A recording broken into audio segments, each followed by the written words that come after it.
न्याय की देवी की मूर्ति पर तकरार, आंख पर पट्टी हटाने से उखड़ा सुप्रीम कोर्ट बार एसोसिएशन। यानी कि पहले न्याय की देवी की तस्वीर कुछ इस प्रकार की थी, लेकिन सुप्रीम कोर्ट ने उसमें कुछ बदलाव करके न्याय की देवी अब इस प्रकार दिखाई देती है। तो बिना सुप्रीम कोर्ट बार एसोसिएशन से सलाह लिए सुप्रीम कोर्ट ने न्याय की देवी की तस्वीर में कुछ बदलाव कर दिए, जिस पर सुप्रीम कोर्ट बार एसोसिएशन कुछ तकरार के मूड में दिखाई दे रहा है। सुप्रीम कोर्ट बार एसोसिएशन की तरफ से पारित प्रस्ताव में कहा गया कि हाल ही में सुप्रीम कोर्ट द्वारा एक तरफा रूप से कुछ बिना परामर्श किए परिवर्तन किए गए हैं। इन परिवर्तन के दौरान बार एसोसिएशन से किसी भी तरह का कोई भी परामर्श नहीं किया गया। सुप्रीम कोर्ट में दशकों बाद बदली गई न्याय की देवी की मूर्ति को लेकर बार एसोसिएशन ने आपत्ति जताई। बार एसोसिएशन ने प्रस्ताव पारित कर कहा कि इस परिवर्तन से पहले हमारे सदस्यों से किसी भी तरह का परामर्श नहीं किया गया। उन्होंने कहा कि किस परिभाषा के आधार पर यह परिवर्तन किए गए हैं, इसे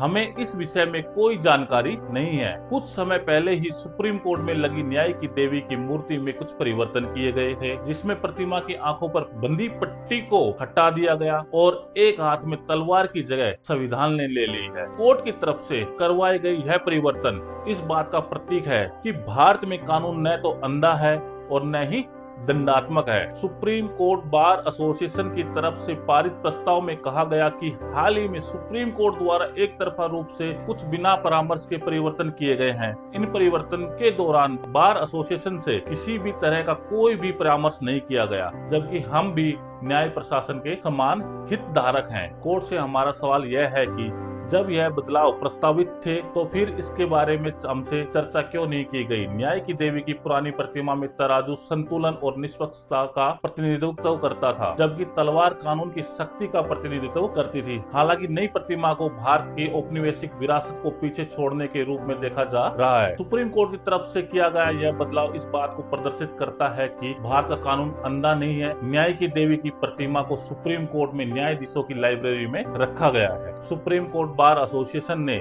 न्यायाधीशों की लाइब्रेरी में प्रस्तावित संग्रहालय पर भी आपत्ति जताई। पारित प्रस्ताव में दावा किया गया कि एसोसिएशन की तरफ से अपने सदस्यों की जरूरतों के हिसाब से एक कैफे सह लॉन्ज का अनुरोध किया गया था, क्योंकि वर्तमान में कैफेटेरिया उनकी जरूरतों को पूरा करने में अपर्याप्त है। बार एसोसिएशन की तरफ से कहा गया कि हम इस बात को लेकर चिंतित हैं कि न्यायाधीशों की लाइब्रेरी बनने वाले संग्रहालय को लेकर हमारी आपत्ति के बावजूद भी उस पर काम शुरू किया गया है, जबकि हमारे कैफेटेरिया के लिए कोई सुनवाई नहीं हुई है।